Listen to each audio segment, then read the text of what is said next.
So, welcome everyone to the Bonner Institute webinar series. We hold these webinars once a month, although we plan to increase the pace because there's so many interesting topics and our presenters have so many interesting things to share that when we have a webinar, we find we want to invite them back for more topics and discussions. But there is an archive of webinars available at the Bonner Institute website and YouTube channel. And I make a promise that I will find a way to, well, there are recordings, but I will find a way to schedule webinars in the future that accommodate the Central European time zone. And maybe we'll invite one of you to be the webinar presenter as well. I am absolutely delighted to introduce our main presenter this evening. Elliot is a role model in the industry and a colleague, I'm delighted to say, a thought leader, and I'm a student of Elliot. So Elliot, I'm going to read a brief biography that appears in the Bonner Bulletin. Elliot Schreiber, a PhD, is considered one of the most experienced and knowledgeable experts in reputation and risk, stakeholder engagement, and effective board governance. He is the author of the 2022 book, The Yin and Yang of Reputation Management, 8 Principles for Strategic Stakeholder Value Creation and Risk Management. He's also co-author of the 2013 book, Achieving the Execution Edge, 20 Essential Questions Corporate Directors Need to Get Answered About Strategy Execution. And this wonderful bio appears in a December 6th post in the Bonner Bulletin, which is our Bonner Institute newsletter that you can subscribe to. And Elliot wrote a wonderful post that predates the webinar, and it's entitled Purposeful Directors, Purposeful Board. And Elliot, I'd like to turn it over to you to introduce the concepts of purposeful directors and purposeful board, and we can have a meaningful discussion on this very important and yet fascinatingly popular topic that we see YouTube videos, news releases, LinkedIn posts, conferences all over the world talking about. So it's a hot topic, and sometimes it's hard to wrap your arms around exactly what purposeful means in this context. So we turn it over to you now to get your wisdom. Thanks, John. Thanks for everybody for joining in, and hopefully we'll have a lot of people who will be able to listen in after the recording. So, think about the way companies have typically talked about the value they provide. And it's usually historically been about what they do, what they make, and something about some statistic that often helps you understand how important they are. So, we're the world's biggest dental floss manufacturer and have 60% of the market. And that's typically the value proposition. And as I say in my book, what you propose as your benefit often means nothing to your stakeholder. Boards, interesting. I work a lot with boards. McKinsey found that only about 20% or 22% of directors understand how their organizations create value, which is shocking. They make profits, but value is very different from profitability. Profits is something the organization wants. Value is something stakeholders want. And stakeholders define value very differently depending on their needs and their own values. So we need to understand that. So purpose really stretches the organization to not only define what you do and what you offer, but why you do it and what value you deliver. So instead of saying, we're the largest dental floss manufacturer, purpose would be something along the lines as we help people save their gums and teeth, which is why you exist. And I oftentimes will ask companies, tell me why you exist and why anyone would miss you if you didn't exist tomorrow. Tell me exactly why. And don't tell me about your products. Tell me why they would miss you. Why? I know your employees would miss you, but why would anybody else? It is a difficult question for people to answer. Mm-hmm. So purpose is interesting because people banner around the topic. And the National Association of Corporate Directors, which is the largest group of directors in the United States, came out with a document on the future of governance. And they suggest in their document that boards need to start focusing on purpose. That's their number one recommendation, that purpose be at the center. Well, if you have a bunch of corporate directors who have historically defined their value through what I said, you're what you make and what you do, it's a very big stretch to now have them say, oh, yes, I understand, the value. And especially given what McKinsey said, they don't understand how value is created by their companies. So how do you get someone to be purposeful?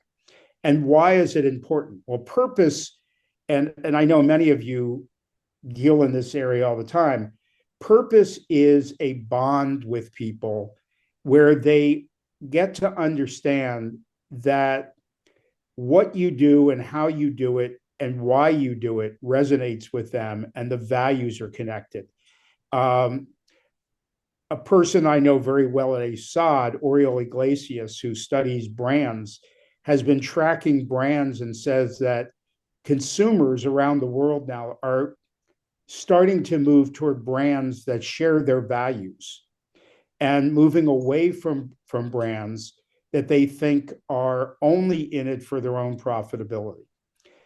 Customers are moving away from companies that they feel are not representing the values that they want. And in a choice-driven world, we're drawn to people who share our values. And to me, values are the core of all that a company does. That's because values determine the choices we make. So if you're going to be talking about purpose, what I've found is that there are an awful lot of firms, particularly PR and marketing firms, helping companies define their purpose. Mm-hmm.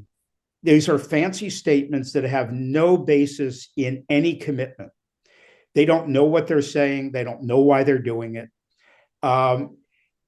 If you want to really have a commitment, take a company like Novo Nordisk, which is the Danish pharmaceutical company. And I'm very happy that I know Lars Sørensen, who's their retired CEO, very well. And Novo Nordisk had a purpose statement that they operated by. It wasn't their mission statement. They called it their purpose statement. Mm-hmm. And their purpose statement said, our goal is to eradicate diabetes in our lifetime. Mm-hmm. They make diabetic products. And so what they were saying is, we want to put ourselves out of business. And anytime Lars made a speech, people said, why would you ever have a values-driven statement, mission statement that would put your company out of business? And he said, because if we're smart enough to cure diabetes, imagine what else we could do. Now, that wasn't just a statement. Mm-hmm. What Novo Nordisk did was they required that every person in the company spend 1 day a year with a diabetic so that they understood the life that they were dealing with when they made these products, the insulin and how they were dealing with their insulin and what it meant when their blood sugar was out. And so it was a total commitment of the company enterprise-wide. It wasn't just a statement. what I fear is that NACD is asking these people to become purposeful, and they're going to go to the typical messaging of purpose rather than the enterprise-wide dedication to purpose. To me, the only way a company can have purpose is if the tone at the top is purposeful, and that you can't have a purposeful board if you don't have purposeful directors.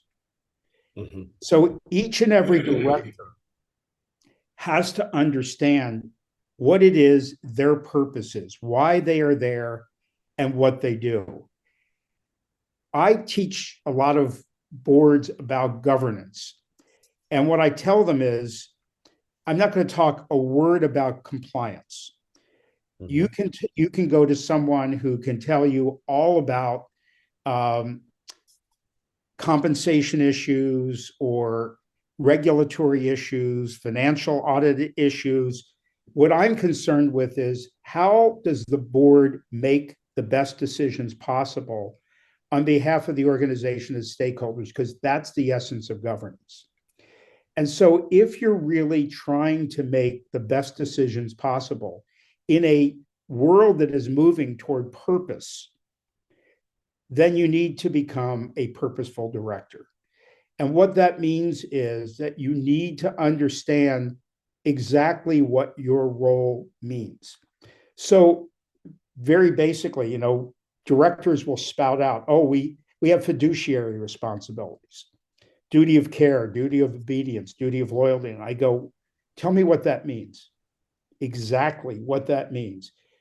Do you understand what it means is that you will strive to get the best information possible for you to make the best decisions possible, that you'll have duty of inquiry, which I consider really important, that you'll have the right character to be a good director. And this usually, Elliot, yeah. May I ask a question? Sure. Because you've raised a fascinating issue: purposeful director and purposeful board. So let's say you have a director who is a director on multiple boards, multiple companies that have different purposes.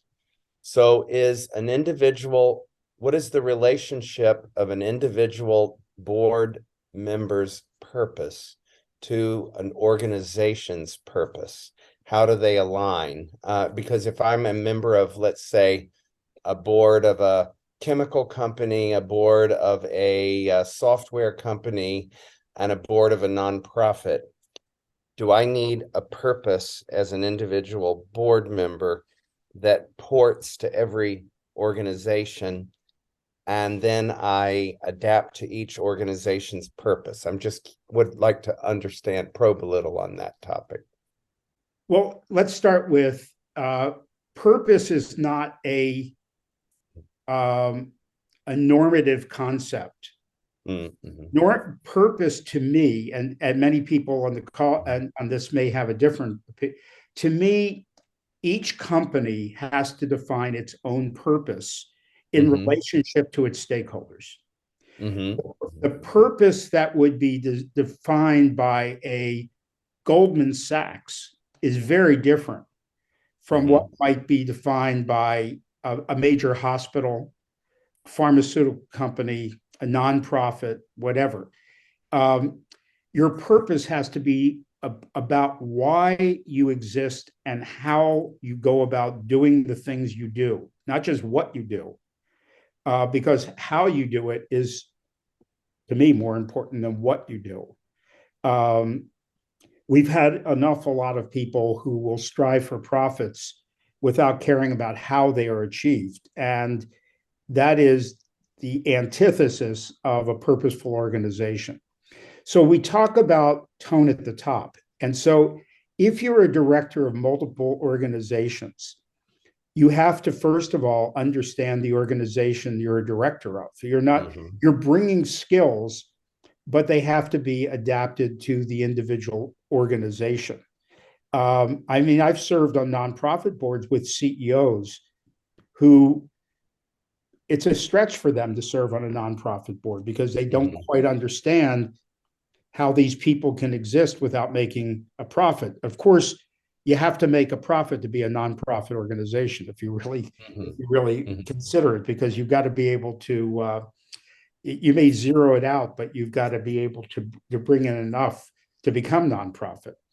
But every organization is moving toward, I think we're moving toward a time where stakeholders expect more in relationship to the organizations they do business with and come in contact with than they ever did previously. Now, at the same time, we have to really watch it, because directors, I've talked to a lot of directors, they don't know what to do about the multiple demands, because stakeholders also have a sense of expectations of value of, okay, you say your purpose is this, I disagree, I think your purpose should be the following. And we've seen that from like the Edelman Trust Barometer, where they say 70% of consumers say they want CEOs to speak out on social issues. Well, I'd like to see the response to, would you like the CEO to be speaking out on social issues you don't agree with? And that's what the problem is for a lot of boards and CEOs, is they're being torn by different voices, some of whom want them to do things and some of them who don't. We live in a very fragmented, very polarized world. We're all over, I mean, all over the world, we're seeing that. And it becomes imperative for companies to understand the values and the purpose on which they live and be very dedicated to that, and understand that if you're going to piss people off, make sure you piss off the right people and don't piss off the wrong ones. Well, I'd like to tell a little story. So I'm in social circles with a lot of board members, and in the holidays, I had dinner with a C-level executive of, let's say, a Fortune 100 company, global. And we were talking about innovation, and he just made an interesting comment. His comment was, well, our business is money. We manufacture goods, but what we manufacture is irrelevant. We have a fiduciary duty to produce profit for shareholders, and our product is money. Our product is profit. Our purpose is profit. And it does not matter what business we're in. We're a big global conglomerate. And if one business is unprofitable, we just sell it or kill it, and we move into another business because our product is profit. It was a very interesting perspective, and this company is a well-known company, and it is very successful, and it's a very old company. And that was a very challenging view for me, because all of my training is different. And Lynn McDonald has joined, and Lynn and I have both read the book, the Deborah Madonic book, The Governance Revolution, which talks about how Deborah wrote a very nice foreword for my first book. Oh, I love everything Deborah Madonic writes. And, talked about the history of corporation statutes where, when businesses wanted to incorporate, they had to show a public benefit, and it had to be legislatively approved. Profit was one of the desirable outcomes, but there had to be a public benefit. And so it's very interesting. So I did want to just call attention that we're getting some wonderful comments, and I wanted to read the comments. So someone named Stephen, S-T-E-P-H. Can I just respond to yes, please, your please. CEO? Yes. Value is you're not going to have profit if you don't produce value. Yes. You can have profit short term. Everybody who ever graduated with any business degree knows how to get profit in one quarter and drive the company into the ground. You can lay off employees, close down plants, drive up profits, and great, you all get bonuses. But longer term, unless you're producing value vis-a-vis your competitors, you're not going to produce profits. So this may be a nice shorthand, but my question would be, how do you, if you're producing profits and you're doing it really well versus your competitors, what's the value you're producing? Your people aren't buying things because they want to give you profits.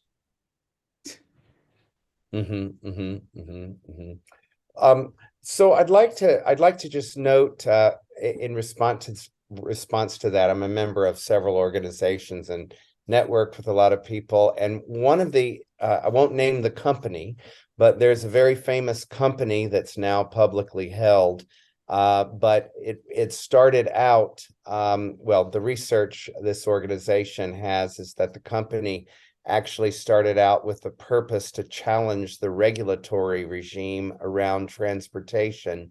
And it was expected that the company would fail commercially, but that it would succeed in challenging laws and regulations by generating consumer demand for point-to-point transportation. And to the surprise of the investors, it actually did change the regulatory regimes across the world, but the company ended up being commercially successful. So it's a very interesting perspective. And then when I read about unicorns, there is a very specific philosophy about the length of time the company can be profitable, and then it's time to exit the business. So it's a lot of interesting perspectives that seem to conflict with this broader view of purpose. But and by the way, anyone can unmute at any time and join the conversation. I'm going to read some of the comments, but if I do not fully represent what you mean in the comment, please feel free to unmute and speak up, because we love for this to be interactive and get a lot of ideas. So Stephen talked about purpose in respect of organizations, that the purpose can shift and be idiosyncratic, as Elliot says. But Stephen notes that purpose must align with the values that your organizations represent, bring, and exhibit, and therefore aligns with the boards that a director chooses to sit on. No? And that seems to me that that addresses, in my opinion, the question of individual board members also must think about their own purpose, what kinds of boards they want to sit on, what organizations they are in. So, Stephen, I don't know if I'm fully representing what you're stating, but I think that's my interpretation, and that's a very important point. And Brooke Errol has an interesting comment. And also to Yes. the corollary of that is that boards need to do a better job of selecting directors who share the values they want, rather than just selecting someone who's a previous CEO who's a star name. Yes. And yes, so again, unmute if you want, please, and speak up. Excuse me, Yes. John, and just confirming what Elliot was saying. If I find if my personal why doesn't align with the board or the organisational why, then that's going to play with my head eventually. Yes. Because if you don't have the value alignment, it will lead to mental anguish, which can also lead to physical anguish. It will have a real impact in that space. But the value alignment's very important. I did a presentation at the Governance Institute of Australia. Yes. And I work in Christian education. Yes. And we're talking about the importance of values alignment. Say you have a person who has got all the skill sets, education, auditing, whatever, and they are atheist. Yes. Mm-hmm. Would you appoint that person who on the left brain ticks all the boxes but on the right brain does not have the value alignment. Can you ensure that their thinking will be influencing the decision-making process so that it's in a manner consistent with the values of the organization? I don't think so. Yes. Yes. And that's a fascinating point. Well, one thing I'd like to note, and Elliot, of course, I want to make sure to hear your comments, but based on all of the research I do and many board members I interact with, they would say, well, if we've recruited a board member and the board member feels misaligned with the organization's purpose, mission, vision, or the shareholder or the creation of shareholder value, we can cure that through incentives such as equity compensation through the issuance of shares, and that will align the board members' interests with those of the shareholders. And if we don't do that, the board members will not be aligned with the shareholders, and the primary purpose is profit. I've read those statements and I've heard those statements. So they would say the cure to a misaligned director is either vote them out or fix that with incentives. Of course, I personally think that completely misunderstands the notion of purpose as we're discussing it, but I want to make sure and express some of the views that I hear when I discuss purpose in that larger context. Well, I think, what we're talking about is that, because we're going to have a huge turnover of boards all over the world. Yes. Historically, yes, sure. They time out in terms of age in most places. And what was fascinating to me is in the latest PwC survey, some 35% of directors said they can't find qualified candidates, which means they want people that look just like them and act just like them. Yes. We need to be hiring more for values and character. Yes. Just for past performance. And I do agree with Stephen, if you're unaligned with the values of the organization and you can't adapt to the organization, there's a real question whether you are should be part of the company. Now, we want diverse voices, but diversity doesn't mean challenging the basic values that undermine that are part of the corporation. It's bringing in different perspectives that are really important. I mean, I think diversity of thought makes organizations better.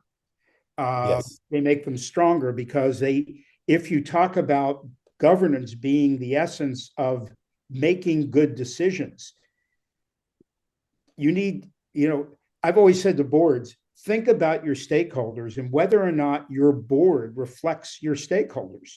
And typically they don't. So they may reflect your investors. But to your point, John, what you were just talking about, there's a very famous article by Jensen and Mackling in 1976, which is exactly what you were talking about, which was Jensen had this theory of the firm, which was we're going to align management by giving them incentives so that they align with shareholders. Well, what that created was incentive compensation plans based upon stock options. It led to managerial capitalism, short-term earnings so that you could have multi-millionaire CEOs and members of the executive team. And yes, it helped the shareholder, but it didn't help anyone else. I mean, we all over the world, we have people questioning the value of capitalism. We haven't done a very good job. If most people are, and I'm talking about in the US and Canada, two capitalistic societies in which the majority of young people are not sure capitalism is the system they want to have in the future. So if I tend to want to, my view of capitalism is what I came into companies, and that is you create value for the greater good, not just for individuals. But I know there are people I've dealt with who believe that capitalism is about how much I can make and bust up the company, sell off the assets, and a few people walk away with riches. To me, that is the destruction of, that'll lead to the destruction of the company. So it's, the question is, what are the values that your company wants to live with? And it is, you're not going to have the same values for every company, even those within the same industry. Yes. I just wanted to note we have 2 hands raised, and I don't know who raised your hand first, but I'd like to, and Brooke, you raised your hand first. So Brooke and then Aaron, I'd like to ask you both. Please unmute. Brooke, if you could start. No, Brooke, you can go. I love it when there's conversation. No, actually, Aaron raised his hand first. No, so but Aaron, Brooke, you can go, okay. Brooke. Okay, Aaron. Yes, we're equal. So please, no women's first. Go ahead. I was just being nice. So having been a part of different boards, nonprofit and for-profit and even public sector, and I'm on several boards now, I've noticed, especially as we've gone through COVID and there's, obviously such a disruption, that we're in a cycle right now that seems to be regressing kind of the mean. We're very focused. Everybody's very focused on gross margin. I mean, it's just the bottom line. Nobody's talking about it, but it's just, yes. I mean, we'll go through, 17 hours of wonderful board and falling backwards on each other, trust development exercises. And then, basically it just gets back to GM. And I'm finding, there was a little window, I'd say in the late 2010s. And I think a lot of it had to do with all the concepts around digital and cloud and so on, where the customer or whoever the mission is, the citizen, whatever it is that you're doing, the student, was starting for a while to get close to the center. And then that just got vaporized again. And so, every time I have conversations around value, value stream, I come from an industrial background. So anything value stream, customer, the customer centricity, the real stuff, people just are, to be blunt, are just checked out. And it's just GM for the sake of GM. And it's almost back to like the 2000s with this, I would almost call it portfolio fear.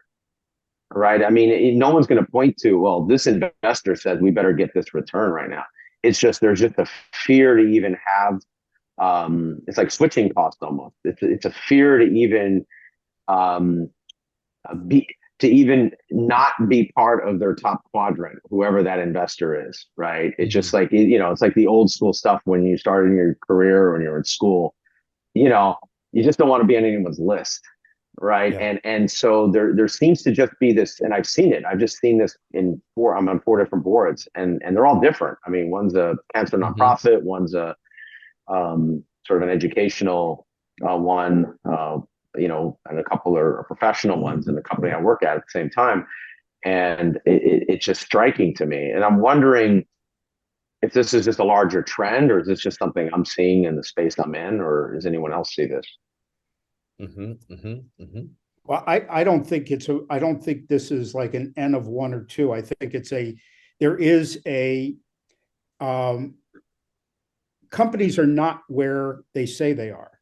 The Business Roundtable put out this document in 2019 claiming that they were focused on stakeholder, not shareholder value. It was really just words. I mean, there is no documentation that any of them brought this before their boards. If this was a change of strategy, clearly the board had to approve. You don't change strategy without board approval. And the Wall Street Journal asked, there were 181 signatories, and the Wall Street Journal did it, about 49. They just called companies at random. And what they found was none of them had been approached by the CEO. So what I fear about that is that when you make pronouncements like that, you raise expectations, and it just disappoints people more when they find out that all they're concerned with is GM. It's better to be I think it's better to say, look, we're in a tough time right now. The pandemic, here's the reality of the world that we're dealing with. People respect that more than if you try to BS them with, we care about values and we're just for the stakeholder, but everyone, including your own employees, know it's just empty words. Mm-hmm, mm-hmm. So I think you're speaking the truth. I mean, from your own experience, and I don't think companies are there, and that's what I'm concerned about from the standpoint of the NACD, of the National Association of Corporate Directors, saying the boards, the number one thing is boards need to help the company define its purpose. They don't understand what that means. The company doesn't understand what that means. So it's really a kind of a catch-22 for people. And just one quick follow-up, Brooke, if that's okay. Please. Yeah, and this is something I've experienced just in my day job and in my whatever other day-night job. On the board side, there's just a complete vaporization of CapEx right now, and I've seen this in other places in the world, and there's not a lot of good that comes from that over time. And I found that just that investment is just down, and just innovation, thinking. I mean, all that stuff. It's almost like everyone said, well, we brought forward what we were going to do from 2020 to 2025 in 2020 and 2021. We're good.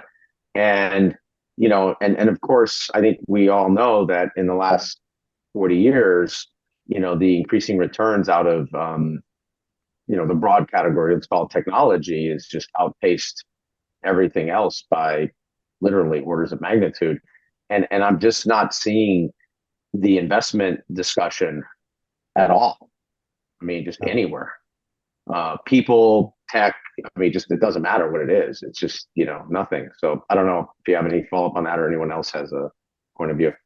Well, Aaron, I have, I don't know if we'll have time. You've raised a lot of questions in my mind.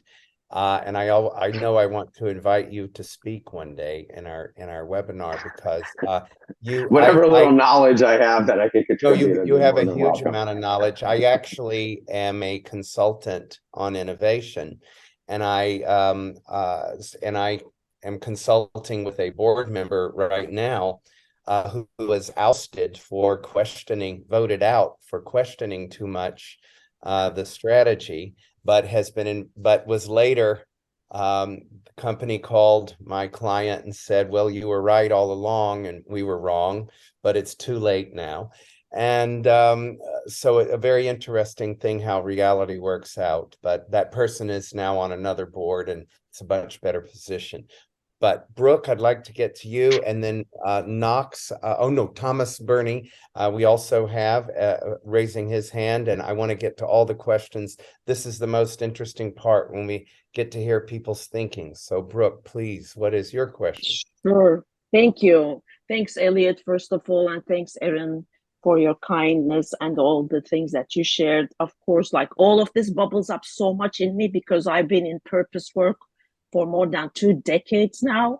And I got so excited when I saw the roundtable thing, Larry Fink writing that letter. But just like you, Elliot, I'm following up with all that. And I saw a lot of articles a few years later. We are definitely not there. And Nuria knows that I spent at least the last 3 years spending my time on what purposeful business is not, more than what it is, because people are doing purpose washing all over the place. And like you all say, our trusted organizations are getting even worse because of that, because people are not stupid. They know what a real purposeful business looks like, and it's not only a statement. And like Elliot, you're saying, I'm finding out even in my city, like people are spending thousands of dollars to go to a marketing agency to come up with a purpose statement, and that's it. That kills me. I mean, I can't tell you how angry that makes me, but also I'm trying to show the empathy that maybe they don't know. That's why they do it. But some of my examples are always checking a box, another checking a box. Oh, I did my purpose thing.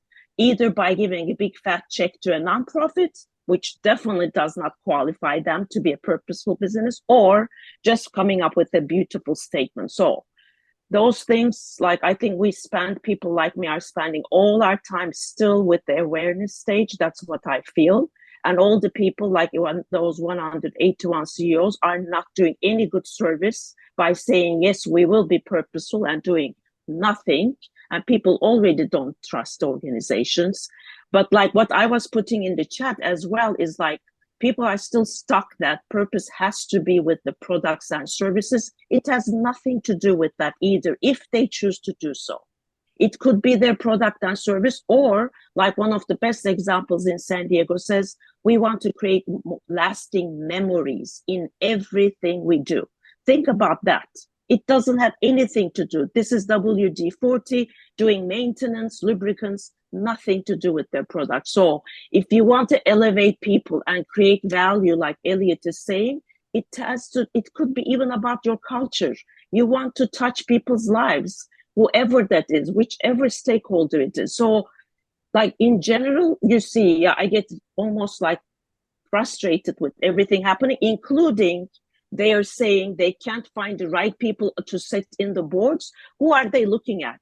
We have this still very traditional mindset, looking at 5, 6 different like letters behind your last name. I don't have any of that, and I'm proud of what I do, but people will never select me to a board. I only worked on nonprofit boards because I became a volunteer.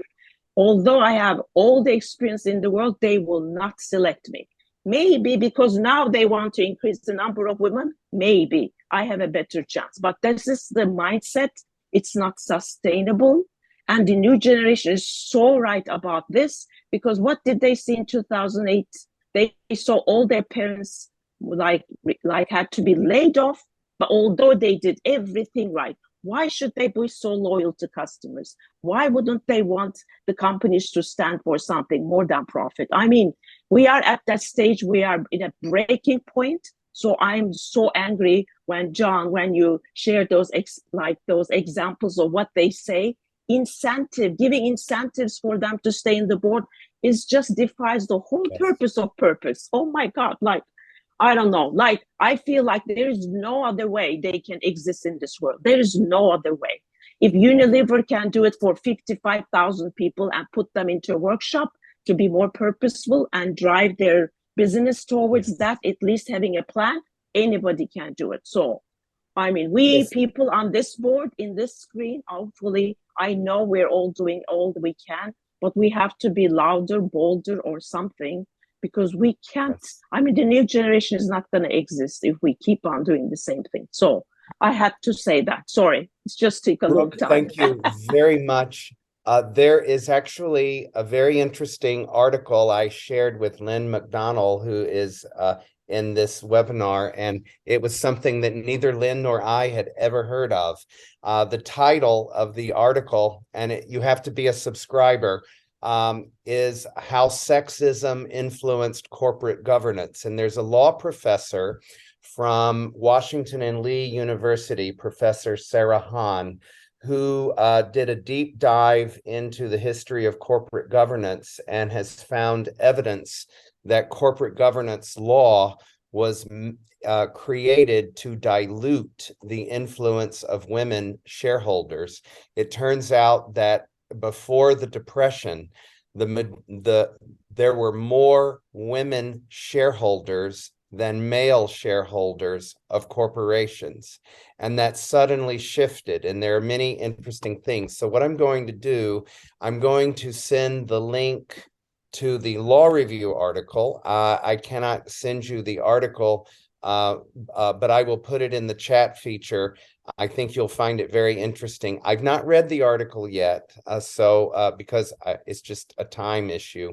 But I'm putting the article. There actually are 2 articles. I just put it in, and I need to read it. I was, of course, quite shocked when I read this article, and I had never heard of it. But the points that are made are quite interesting. And then there is another article. She's written 2 articles. I'm sending you the links to both. And if you send me your email address, I will certainly follow up, and I can send you more information about that article. Thomas Burney, Miss. Thank you. Thank you, Brooke, very much. And thank you, everyone, by the way, for all your comments. This makes the discussion so interesting. Thomas, please, we would love to hear your question. Probably more of a comment than a question, or yes. Comments, I suppose, rather than questions. Certainly, we've talked about as basically as for-profits, and there's been an allusion to not-for-profits. I do a lot of work with charitable organizations, which are not-for-profits, but with a charitable bent. And so all the things you have described at the front end are very much applicable to charities. If you don't have that purpose, if you don't have that confidence with the stakeholders, shareholders, well, there's no shareholders per se, but the stakeholders, which is principally not entirely donors, and a whole host of people, because I write governance for a number of them. And when you put a stakeholder map up about the organization, they all go, oh my God, I didn't realize there was that many stakeholders. There's a huge amount of stakeholders supporting a particular charity. But my point is, all these things are applicable. And therefore, trying to get the right people on the board, my often, as many of you may have experienced this, who gets their hand up first and who can you pull in? And my argument is, what do you bring to the table? If you don't bring anything to the table, I don't need somebody to hold their hand up. That's the last thing you need. If you cannot bring something to the table, some skill set, some knowledge set, you're a waste of rations, as the saying goes, don't be here. And so that kind of argument, and particularly when you're dealing with volunteers, because what is the incentive? You're trying to get them encouraged and supportive for the purpose of the organization. And when you're selling the organization to donors and whatever, they have to be sold on the purpose of the organization. Now, in many respects, it's simple in some regard, in that when you have a charity, certainly in Canada, when it's registered, you have to register the purpose of the organization and lay out its activities in some detail. But on the other hand, my experience with charities, and I sit on 4 boards now, and I've sat on many other ones, is that it's hard to keep the board reined in to say, this is the purpose, it's laid out, and in fact, it's your mandate, and they start wandering away from that purpose because it becomes flavor of the month or flavor of the week type of thing. So you're trying to rein them back in. But I'll kind of stop there. But these are the kinds of, the point I'm trying to make is it's the things that we're talking about has a much broader expansion, particularly with charities. If it's a not-for-profit, like it's a golf course, or say, oh, you could argue, well, all right, so what? But certainly with charities, it's a big issue. Elliot, and I'll stop there. Yeah, I did 9 minutes left, so I'd love to hear your thoughts. We've had a lot of wonderful comments, and you are our expert, and would love to hear. Well, there's a lot of expertise around this. There is. I'm just the leader on this today. I did a program on non-governmental institutions and nonprofits and the whole essence. And when you think about, and I've sat on a number of nonprofit boards also, when you think about the choices people make, there's a share of wallet. And why should they give to your charity versus anyone else's? You have to be able to convince them that there's value in what you give. Yes. I used to sit on the board of United Way, and we had a CEO who had to be fired. This is years and years ago, because he was taking limousines and private jets and everything else. And most of the people on the board were former CEOs and thought, well, what's wrong with that? Guy's leading a huge organization, whatever. But the pushback was, wait a minute, we're not giving our money to United Way so that you can use it to live a lavish lifestyle. And so from that point, people started saying, what percentage goes to the charity versus goes to overhead? And that became a measure. Yes. The whole point, you go back to the Business Roundtable, and this is one of the things. Edelman was their their PR firm, and they were convinced to write this thing to defend companies from the onslaught of people saying you only care about shareholders. So what they did was they developed a document that was words and meaningless. And that's the problem with a lot of, go back to the beginning. If we're only going to put words to paper and message purpose, you might as well not even do it, because what you're going to do is disappoint people. It's either a commitment of how the organization is going to behave, or it's not. And when we talk about values, understand that values drive all of our decisions. We make decisions on investments, we make decisions on who to hire, who to promote, and whatever, based upon values. That's what drives us. So that's my closing statement. It's a long haul. We're not there. And, when the NACD document, if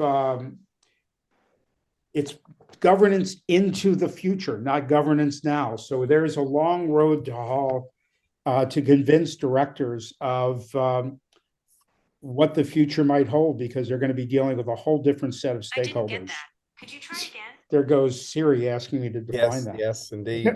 Well, I have a final question, Elliot. So we're implicit to our entire conversation is that there's some ideal board with an ideal shared definition of purpose and an ideal purposeful director. All directors have some kind of ideal purpose in their lives and that is aligned with their organizations. Has there ever been a golden age of boards and governance in history that we can refer to as a standard? And if we don't have it in history, in human history, so in corporate governance dates back to approximately 420 years, according to Deborah Madonic, and I like her scholarship, and I agree with her that it goes back about 420 to 450 years. So it's relatively short, in a short period of time in the length of human history. In those 400 years, have we ever had purposeful boards and purposeful directors according to these definitions? If not, where does the standard come from and how do we achieve it? Well, there's been a lot of changes in governance over the years, yes. And there's never been we've gone through benevolent companies that built, country clubs and everything, their employees, the company served as kind of an oligarchy of, even stepping in front of governments to build roads and hospitals and everything else. And then we went from there to people being upset that they were using that money instead of giving it to shareholders. So the pendulum swung. The problem we have is now that I think the pendulum's swinging and it's becoming difficult for directors to understand, given the financial needs, how to balance all this. And it's a pretty fraught time for governance. It's not going to be a quick move into the future. It's going to be as the step for step, or as the Germans say, Schritt for Schritt. So a question is there a standard to meet? And if there's a standard to meet for governance in this broader sense of purpose, who sets it? What's the source? So in other words, today I can go to Google or Bing or any academic search engine and get tens of thousands of articles on purposeful leadership, purpose for boards, and purpose for companies. How do I know what is good? What can I rely on? Do I go to McKinsey, Deloitte, PwC and read their thought leadership? Please. Yeah. But that is my question. Where do we go? And how do I, if I'm an aspiring board member or a board member, and I hear that this is important, how do I find the best materials? How do I meet the standard for good purpose, purposeful boards and purposeful directors. I have my own ideas, but I'd love to hear your I think perspective. like everything, it's synthesizing information.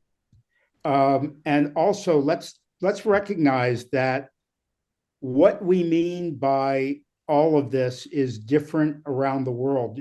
The Europeans are further ahead than we are in North America in thinking about purposeful boards, and yes, they deal and respond to stakeholder value much differently. Governments are much more quick to come in and regulate an awful lot of what we leave as choice.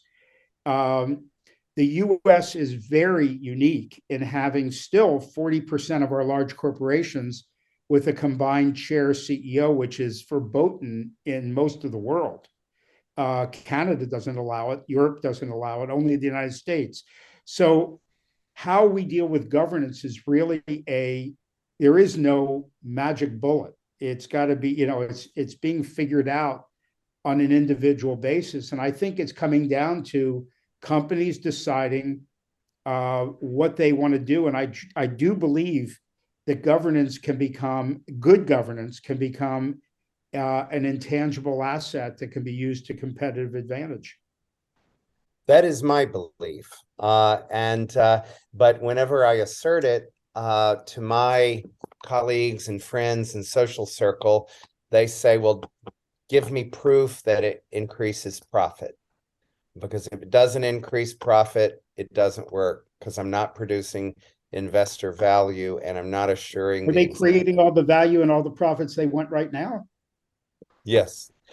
There is one organization that does. I'll put it this way. When I have polite discussions and debates with my friends and social circle, they will give me evidence of companies that are regularly paying multi-million-dollar fines to the Department of Justice and state regulatory agencies for egregious compliance violations, and yet the fines without admission of guilt are just a tiny percentage of the corporate profit and viewed as just a nuisance cost of doing business. It's less than their labor cost. It's less than executive travel expenses around the world. It's baked into the strategy in some companies. I know that. So they say, well, John, what you say is wonderful, but really it's not a big deal. And so why should I pay attention to it? I just budget for it and I'm fine. So I guess that's what I'm trying to understand. How do I have that conversation? How do I push back? So let me give you the glass is half full rather than glass is half empty. I'm really a believer in an 80-20 rule. And I think that there are about 20% of companies that are going to want to do better work in the area of governance, decision-making, and the 80% will come along. Either they will or they won't. Just like, there are, if you look at any type of breakdown of companies, there are some exemplars and there are others that there are drags in the industry. And my philosophy is you don't go off and try to convince the people who already convinced you're wrong that you're right. You go after the people who are wanting to do a better job and help them do a better job. And, Paul Pullman, who used to be the CEO of Unilever, said, if you can get 20% of the companies to start doing the right thing, you'll pull the rest of them along. I'd like to note Aaron has raised his hand and we are over time, but I'd love to hear Aaron's comment or question, and then we can conclude our webinar. Yeah. One thing I've brought up before, I think there is a sort of a cognitive dissonance that goes on with a lot of leaders. They're in bubbles. It doesn't really matter what sort of institutional environment they're in. I saw it years ago when I was in the military. I saw it and doing school board stuff. I mean, it's just people, I think it's almost a human condition to try to construct the bubble around yourself. It's almost like a protective layer. And you tend to sort of, you don't acknowledge the information asymmetry, right? Like that's just part of like being in the bubble, actually. And one of the things I've brought up before, and it's not like Aaron invented this, right? I mean, I think we've heard this for 20 years now, is it's for the last 40 years, 42, 43 years, and you can just look it up, Yahoo, everywhere else.